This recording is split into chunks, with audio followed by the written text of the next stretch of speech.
Здравствуйте, на телеканале «Новый век» программа «Вызов 112». В студии Сергей Хайдаров. И сегодня мы расскажем подробности страшной аварии на Мамадышском тракте. Впереди меня машина была, она ушла, а я не успел уже уйти. Пострадали 3 человека, из них 2 детей. А был ли мальчик? Он самого утопления не видел. Спасатели вторые сутки ищут якобы утонувшего подростка. И во всем признался. Вину признается? Да. В Казани задержали подозреваемого в квартирных кражах. Это и не только прямо сейчас. 3 человека, 2 из них несовершеннолетние дети 60 лет, а также 40-летний мужчина пострадали в результате страшной аварии на Мамадышском тракте. Там КАМАЗ на полном ходу протаранил Део Некси.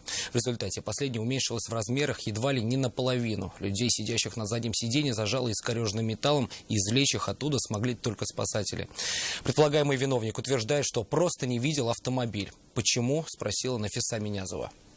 Ехал с маленькой скоростью, мне осталось 1,5 километра до дома. Ярослав, водитель Део Некси, рассказал, что с другом и 2 детьми направлялись по Мамадышскому тракту в сторону дома, в Константиновку. До места назначения оставалось доехать всего 1,5 километра. Ехали медленно и с включенной аварийной сигнализацией, добавляют очевидцы. Что произошло, сначала не понял, говорит мужчина. Сильный грохот, резкий толчок, перед глазами все закрутилось.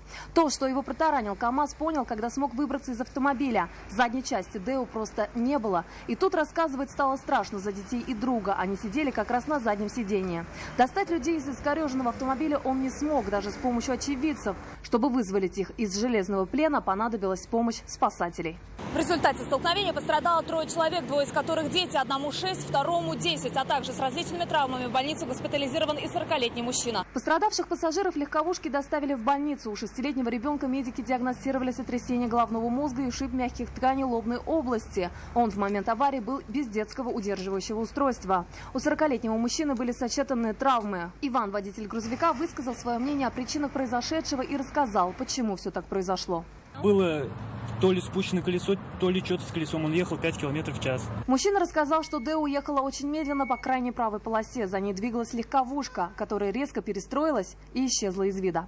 Впереди меня машина была, она ушла, а я не успел уже уйти. Я не увидел из-за той машины.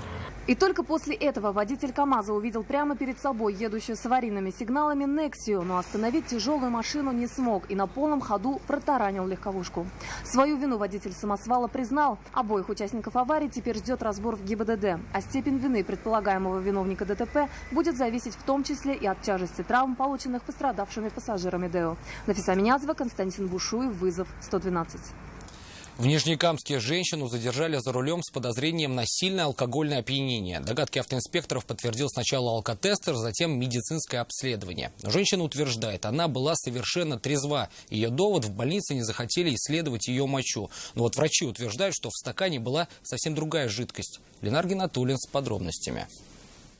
История началась месяц назад. Эта девушка ехала с Корабельной рощи, когда ее остановили инспекторы ГИБДД. Их сразу насторожила невнятная речь, шаткая походка и сильный запах спиртного. Очевидное подтвердил и алкотестер. При проверке выявилось то, что от нее идет запах алкоголя изо рта, после чего присутствие 2 понятых было свидетельствовано, показал положительный результат, после чего она была не согласна.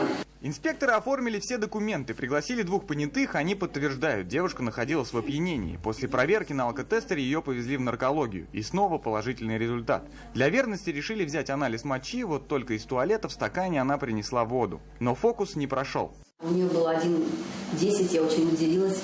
За время моей работы такого еще ни разу не было, чтобы водители с таким показанием. Ну, может, и больше мне не попадалось ни разу.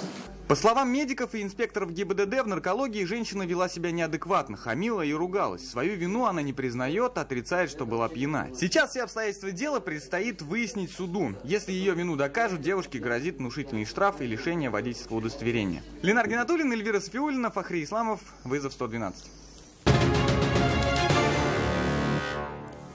В Челнах уже 2-й день ищут ребенка, который якобы утонул. Информация о том, что рядом с пляжем поселка ГЭС мальчик ушел под воду, спасателям поступила накануне днем. Об этом сообщил один единственный очевидец происшествия. Спасатели приступили к поискам, несмотря на то, что вещей на берегу не было, заявления о пропаже ребенка тоже. И постоянно возникают мысли: А был ли мальчик? Но поиски не прекращаются. Альбина Минибаева продолжит. Они работают по сменам, меняя друг друга и не прекращая поисков. Уже второй день сотрудники МЧС обследуют акваторию реки. Работают и водолазы, ищут, не зная, кого именно. 2 дня назад к спасателям обратился мальчик, рассказав, что на его глазах под воду ушел его сверстник. С поисковой операцией тянуть не стали. Он самого утопления не видел. Он видел, что якобы, примерно его же возраста, подросток барахтается в воде. Он видел, как он туда поплыл к буйку, потом обратно поплыл, и где-то там в метрах 2-3 от буйка, он якобы начал барахтаться. После чего мальчик побежал к пляжным спасателям. Спасатели понимают, что он мог и ошибиться, тем более, что их коллеги, которые дежурили на пляже, ничего не заметили. Наметанный глаз специалиста различит, кому нужна помощь даже там, где другие не обратят внимания. Человек, он когда тонет, он кричать не может, так как он захлебается. Он набирает воздух и собирается уходить под воду. И так бултыхается, как поплавок, грубо говоря. Но определить, конечно, сложно.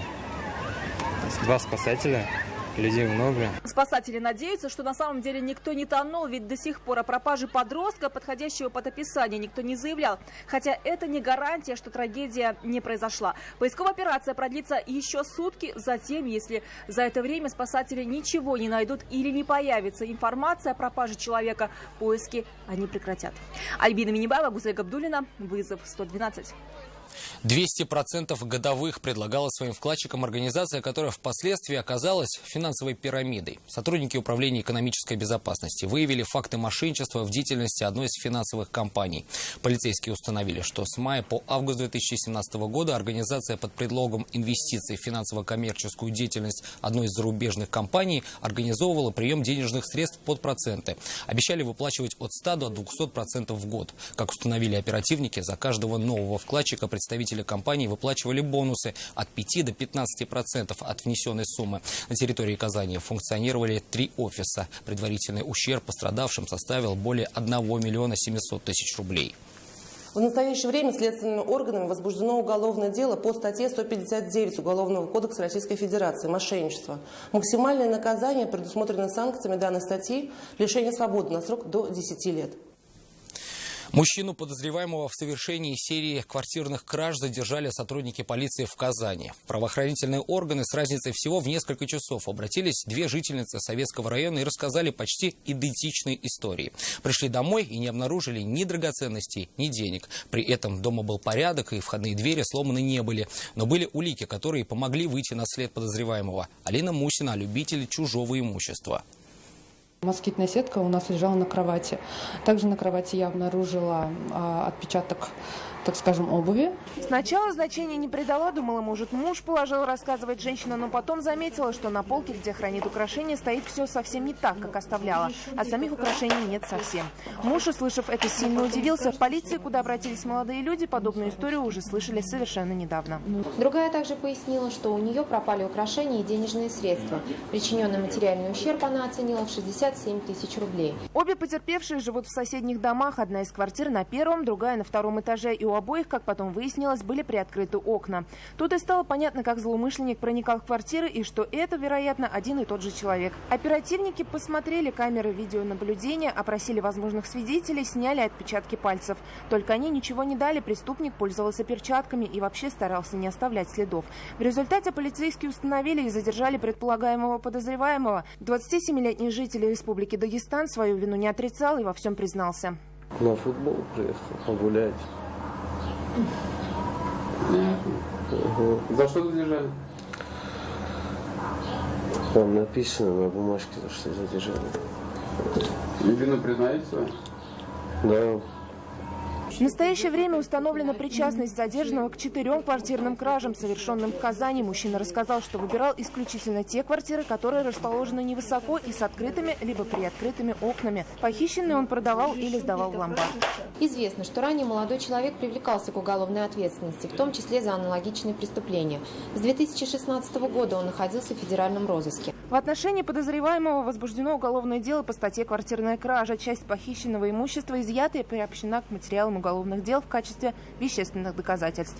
На время следствия в отношении подозреваемого избрана мера пресечения в виде ареста. Он содержится в одном из следственных изоляторов города. Алина Мусина, вызов 112. Это все, о чем мы успели вам рассказать. В студии был Сергей Хайдаров. До встречи. И не бросайте вызов судьбе, вдруг она его примет.